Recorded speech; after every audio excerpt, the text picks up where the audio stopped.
तो स्टूडेंट्स, आज मैं आपको क्लास 9th का चैप्टर 8 क्वाड्रिलेटरल्स का असर्शन और रीजन वाले क्वेश्चन बता रही हूँ। इससे पहले हम पूरी बुक खत्म कर चुके हैं। एनसीईआरटी का हर एक क्वेश्चन किया है, उसमें मैंने वन शॉट और इंट्रोडक्शन वीडियो भी डाले हैं। अगर आपको किसी भी टॉपिक में प्रॉब्लम है प्लीज़ ज़रूर चेकआउट करें। अब इस समय मैंने असर्शन और रीजन की सीरीज चला रखी है, तो हमारा चैप्टर 8 है। इससे पहले हमने सारे चैप्टर कंप्लीट कर दिए। देखो सॉरी, क्वेश्चन 1 में दे रखा है असर्शन में क्या, if three angles of quadrilateral are 130, 70 and 60 degree then the fourth angle is 100। देखो कैसे प्रूव कर सकते हैं हम इसे कि ये एक क्वाड्रिलेटरल है। हमें पता है क्वाड्रिलेटरल का सम कितना होता है, 360 होता है। और यहाँ पे जो हमें एंगल दे रखे हैं कितना, 130 प्लस 70 प्लस 60 है ना। और जो फोर्थ एंगल को हम एक्स ले लेते हैं तो ये हो गया 360 है ना। अब इनको हम ऐड करते हैं, 130 और 70 हो गया 200, ये हो गया 260 plus x is equal to 360। तो x इज इक्वल टू कितना हो गया, 360 माइनस 260, तो कितना आ गया, 100 आ गया हमारा फोर्थ एंगल 100। तो यही तो हमसे कह रहा है, मतलब असर्शन हमारा करेक्ट है। ठीक है, फिर रीजन में कहता है the sum of all the angles of a quadrilateral 360। मैंने लिखा है कि सम कितना होता है, 360 होता है ऑल एंगल्स का। तो हमारा असर्शन भी ठीक है, मतलब ट्रू है, और रीजन भी ट्रू है, और इसको करेक्ट एक्सप्लेनेशन भी दे रहा है, फोर्थ एंगल निकालने में मदद कर रहा है। तो इसलिए हमारा जो इसमें राइट आंसर होगा, वो होगा हमारा ए। ठीक है, ए ऑप्शन जो है हमारा वो करेक्ट होगा। कैसे, अब मैं तुम्हें दिखा देती हूँ। यहाँ पे दे रखा both assertion and reason are true and reason is the correct explanation of the assertion. 4 option दे रखे हैं, तो हमारा पहला वाला ही करेक्ट हो जाता है, क्योंकि असर्शन भी ठीक है, रीजन भी ठीक है, और उसे करेक्ट एक्सप्लेनेशन भी दे रहा है रीजन, इसलिए हमारा फर्स्ट ऑप्शन करेक्ट है। ठीक है, अब हम जाएंगे नेक्स्ट पर। तो सेकंड क्वेश्चन में वो कहता है A B C D is a quadrilateral in which P Q R S are the mid point of A B, B C, C D and D A respectively.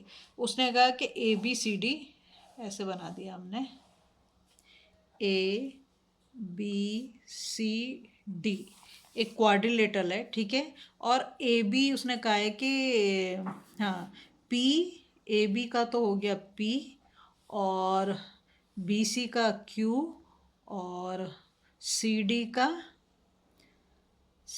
का हो जाएगा are, और इसका हो जाएगा एस।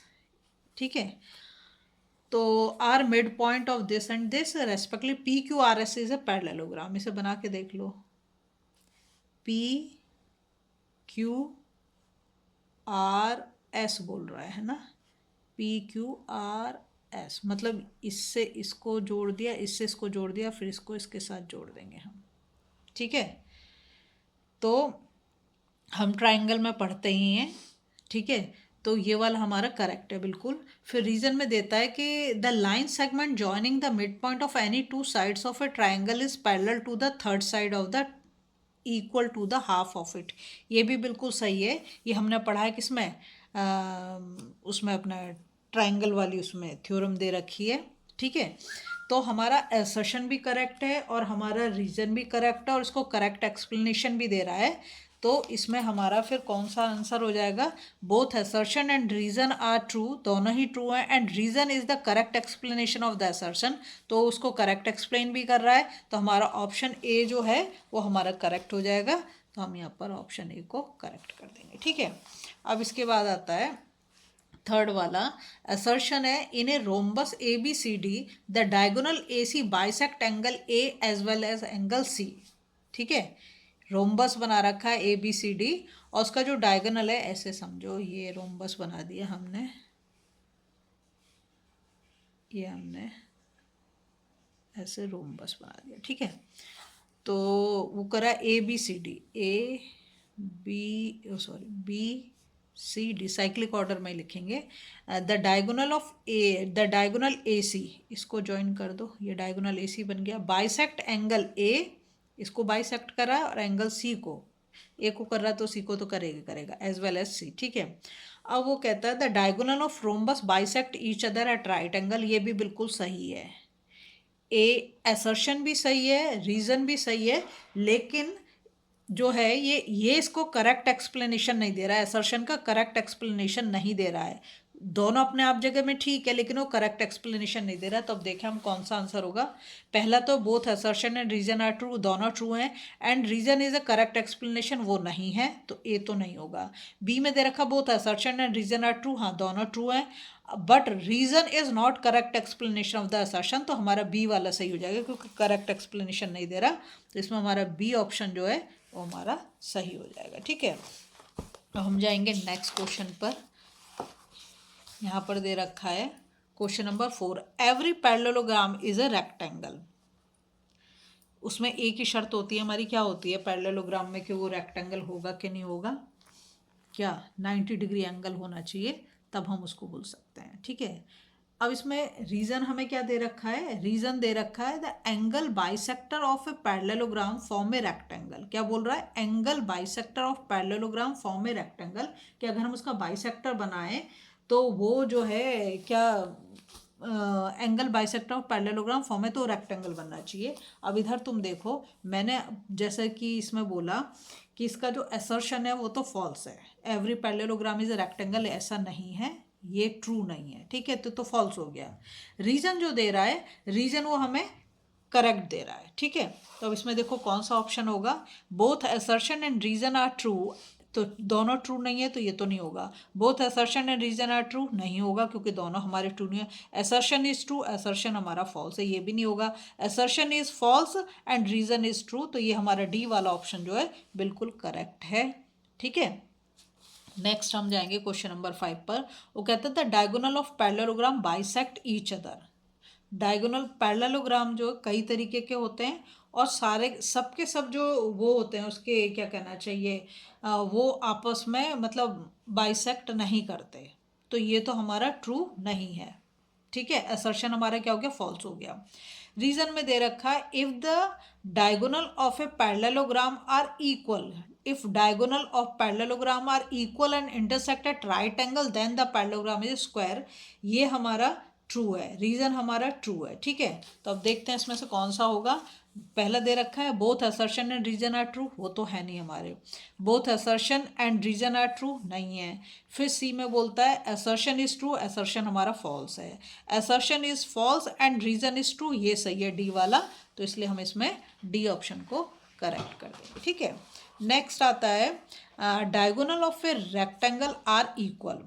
क्या बोल रहा है, diagonal of a rectangle are equal, तो ये तो सही बात है, तो मतलब हमारा ये जो असर्शन है ये तो हमारा ट्रू है। ठीक है, उसके बाद सेकंड में वो बोल रहा है diagonals of a parallelogram bisect each other, ये भी करेक्ट है, तो असर्शन भी करेक्ट है, रीजन भी करेक्ट है, लेकिन इसको करेक्ट एक्सप्लेनेशन नहीं दे रहा है। वो तो पूछ रहा है diagonal of rectangle are equal, वो ये पूछ रहा है, ये नहीं पूछ रहा। ठीक है, तो ये इसको करेक्ट एक्सप्लेनेशन नहीं दे रहा है, तो अब हम क्या करेंगे, देखेंगे इसमें कौन सा है, both assertion and reason are true, true तो हैं, and reason is the correct explanation, वो नहीं हो रहा है, तो हमारा ए तो नहीं है। फिर है both assertion and reason are true, दोनों ट्रू हैं, but reason is not a correct explanation of assertion, ये सही है, तो हम बी ऑप्शन को इसमें करेक्ट कर देंगे। ठीक है, नेक्स्ट अब हम जाएंगे, ये क्वेश्चन हमारा रिपीट हो गया, हाँ ये रहा,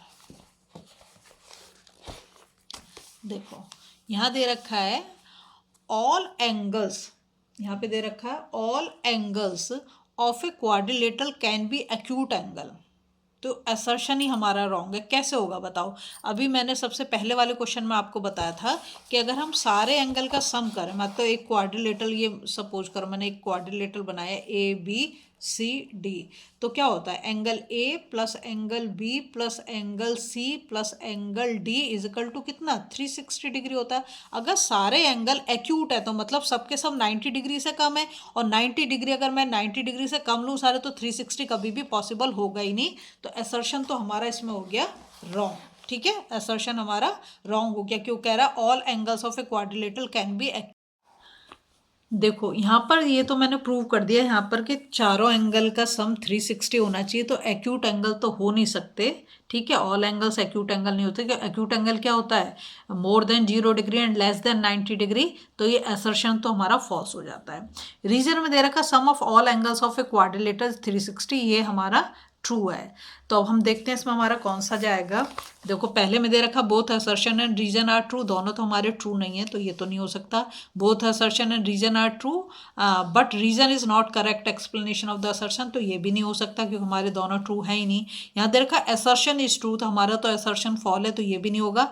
अभी दे रखा assertion A is false and reason is true, तो ये डी वाला ऑप्शन हमारा बिल्कुल करेक्ट है, तो हम इसमें डी को लगा देंगे। ठीक है, नेक्स्ट क्वेश्चन कहता है the bisector of angle of a parallelogram enclose a rectangle. ठीक है, और ये बिल्कुल सही है। The bisector of angle of a parallelogram enclose a rectangle, ये बिल्कुल सही है असर्शन। रीजन में वो कह रहा है in a parallelogram the bisector of any two consecutive angles intersect at right angle, और ये भी हमारा सही है। मतलब असर्शन भी सही दे रखा है और रीजन भी करेक्ट दे रखा है, दोनों चीज़ करेक्ट हैं, तो हमारा both assertion and reason are true and reason is the correct explanation of assertion, ये भी बिल्कुल सही है। मतलब करेक्ट एक्सप्लेन कर रहा है उसको, तो असर्शन को, तो हमारा ए ऑप्शन इसमें करेक्ट हो जाएगा। तो हम लिख देंगे the answer, the correct answer is a. ठीक है, ए वाला जो है हमारा करेक्ट है। अगर आपको वीडियो पसंद आ रही है प्लीज़ लाइक शेयर सब्सक्राइब कर दें, फॉलो जरूर कर दें।